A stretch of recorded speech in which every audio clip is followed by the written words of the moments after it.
Chapter 6, Section 2. Priests, Monks, and Nuns.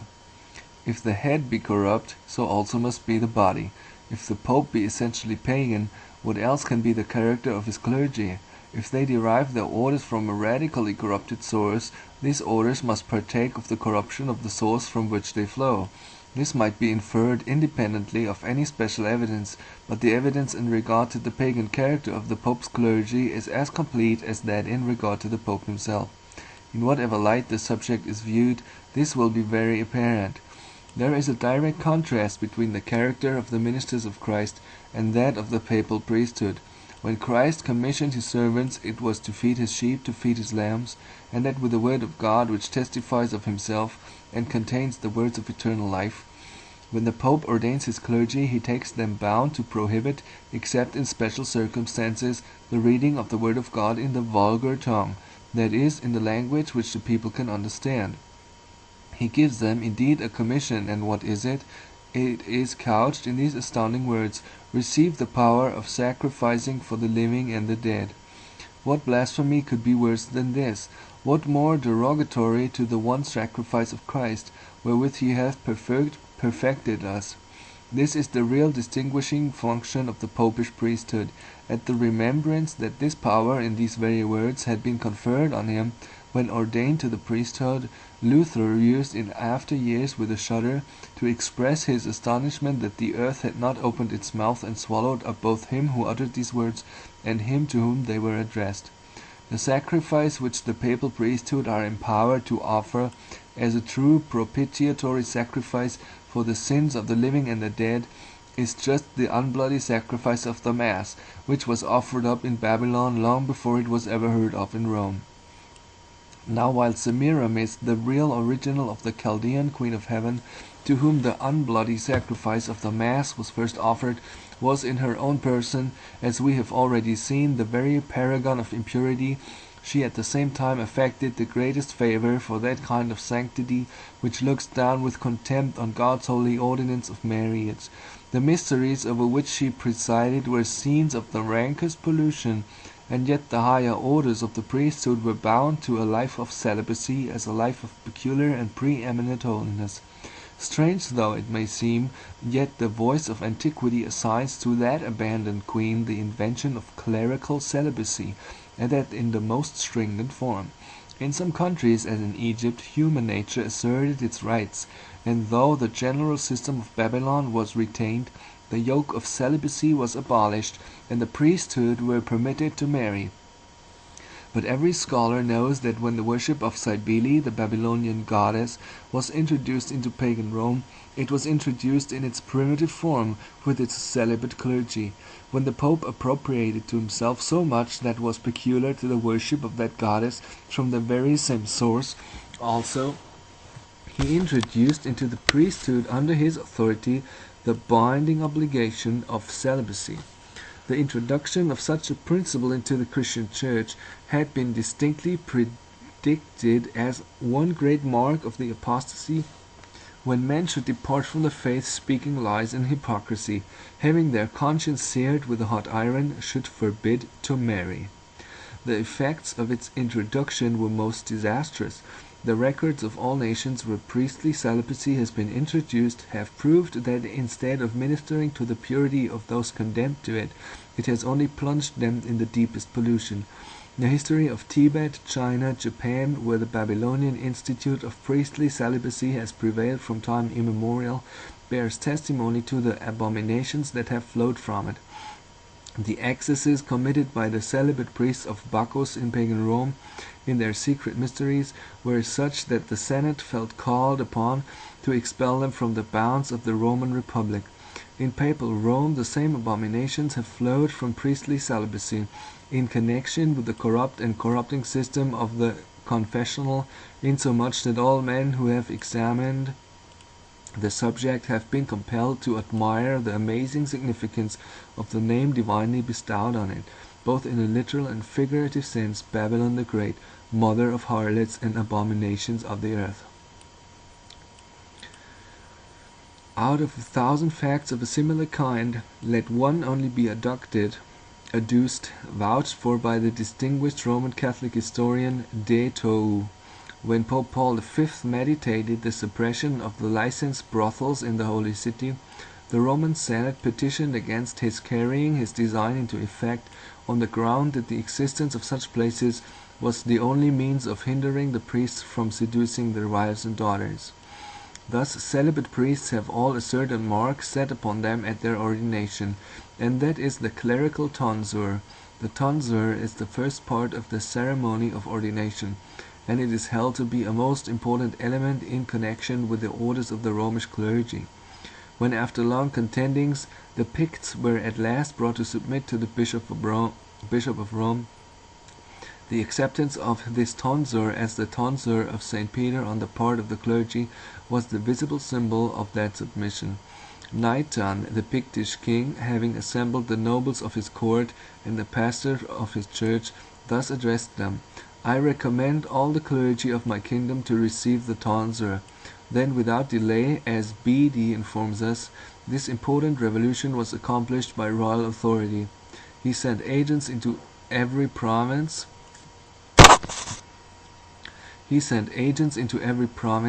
and caused all the ministers and monks to receive the circular tonsure according to the Roman fashion, and thus to submit to Peter, the most blessed Prince of the Apostles.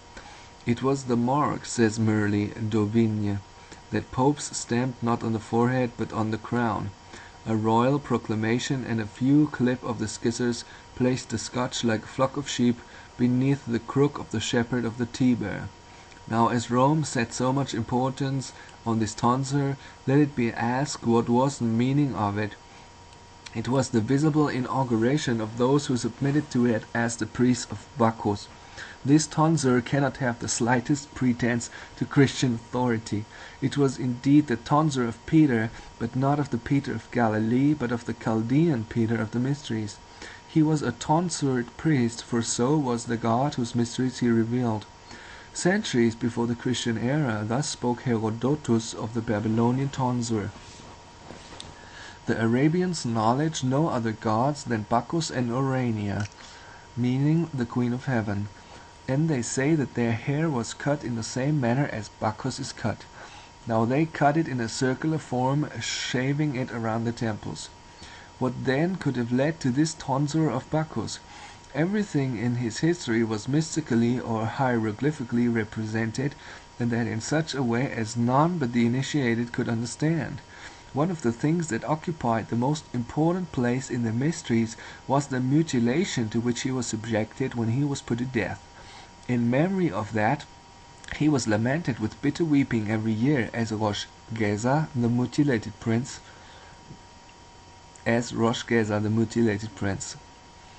But Rosh Geza also signified the clipped or shaved head. Therefore he was himself represented either with the one or the other form of tonsure, and his priests, for the same reason, at their ordination had their heads either clipped or shaven. Over all the world where the traces of the Chaldean system are found, this tonsure or shaving of the head is always found along with it. The priests of Osiris, the Egyptian Bacchus, were always distinguished by the shaving of their heads. In pagan Rome, in India, and even China, the distinguishing mark of the Babylonian priesthood was the shaven head. Thus Gautama Buddha, who lived at least 540 years before Christ, when setting up the sect of Buddhism in India, which spread to the remotest regions of the East, first shaved his own head in obedience, as he pretended, to a divine command, and then set to work to get others to imitate his example. One of the very titles by which he was called was that of the shaved head. The shaved head, says one of the Purans, that he might perform the orders of Vishnu, formed a number of disciples, and of shaved heads like himself. The high antiquity of this tonsure may be seen from the enactment in the Mosaic law against it. The Jewish priests were expressly forbidden to make any baldness upon their heads, Leviticus 21:5, which sufficiently shows that even so early as the time of Moses the shaved head had been already introduced. In the Church of Rome the heads of the ordinary priests are only clipped, the heads of the monks or regular clergy are shaven. but both alike at their consecration received the circular tonsure, thereby identifying them beyond all possibility of a doubt with Bacchus, the mutilated prince. It has been already shown that among the Chaldeans the one term zero signified at once a circle and the seed. Suru, the seed in India, as we have seen, was the sun divinity incarnate.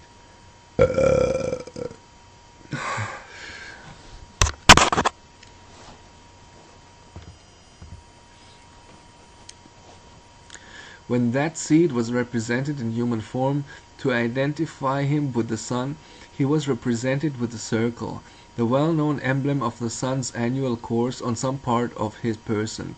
Thus our own god Thor was represented with a blazing circle on his breast. Wilson's Parsi religion. In Persia and Assyria the circle was represented sometimes on the breast, sometimes round the waist, and sometimes in the hand of the sun divinity. Read Bryant and Layard's Nineveh and Babylon. In India it is represented at the tip of the finger. Read Moore's Pantheon Vishnu. Hence the circle became the emblem of Tammuz born again, or the seed. The circular tonsure of Bacchus was doubtless intended to point him out as zero, or the seed, the grand deliverer. And the circle of light around the head of the so-called pictures of Christ was evidently just a different form of the very same thing, and borrowed from the very same source. The ceremony of tonsure, says Maurice, referring to the practice of that ceremony in India, was an old practice of the priests of Mitra, who in their tonsures imitated the solar disk. Antiquities. As the sun god was the great lamented god, and had his hair cut in a circular form, and the priests who lamented him had their hair cut in a similar manner, so in different countries those who lamented the dead and cut off their hair in honor of them, cut it in a circular form. There were traces of that in Greece, as appears from the Electra of Sophocles, and Herodotus particularly refers to it as practiced among the Scythians when giving an account of a royal funeral among that people. The body, says he, is enclosed in wax. Then they place it on a carriage and remove it to another district, where the person who receive it, like the royal Scythians, cut off a part of their ear, shave their heads in a circular form. Now while the Pope, as the grand representative of the false Messiah, received the circular tonsure himself, so all his priests, to identify them with the same system, are required to submit to the same circular tonsure, to mark them in their measure and their own sphere as representatives of that same false Messiah. Now if the priests of Rome take away the key of knowledge, and lock up the Bible from the people, if they are ordained to offer the Chaldean sacrifice in honor of the pagan Queen of Heaven, if they are bound by the Chaldean law of celibacy, that plunges them in profligacy, if in short they are all marked at their consecration with the distinguishing marks of the priests of the Chaldean Bacchus, what right, what possible right can they have to be called ministers of Christ? But Rome has not only her ordinary secular clergy, as they are called, she has also, as everyone knows, other religious orders of a different kind. She has innumerable armies of monks and nuns all engaged in her service. Where can there be shown the least warrant for such an institution in Scripture? In the religion of the Babylonian Messiah, their institution was from the earliest times. In that system there were monks and nuns in abundance. In Tibet and Japan, where the Chaldean system was early introduced, monasteries are still to be found, and with the same disastrous results the morals as in Papal Europe. There are some, and Protestants too, who begin to speak of what they call the benefits of monasteries in rude times, as if they were hurtful only when they fall into decrepitude and corruption. Enforced celibacy, which lies at the foundation of the monastic system, is of the very essence of the apostasy, which is divinely characterized as the mystery of iniquity. Let such Protestants read 1 Timothy 4:1-3, and surely they will never speak more of the abominations of the monasteries as coming only from their decrepitude. In Scandinavia, the priestesses of Freya, who were generally king's daughters, whose duty it was to watch the sacred fire, and who were bound to perpetual virginity, were just an order of nuns. In Athens there were virgins maintained at the public expense, who were strictly bound to single life. In pagan Rome, the Vestal virgins, who had the same duty to perform as the priestesses of Freya, occupied a similar position. Even in Peru, during the reign of the Incas, the same system prevailed, and showed so remarkable an analogy as to indicate that the Vestals of Rome, the nuns of the papacy, and the holy virgins of Peru must have sprung from a common origin. Thus does Prescott refer to the Peruvian nunneries. Another singular analogy with Roman Catholic institutions is presented by the Virgins of the Sun, the elect as they were called.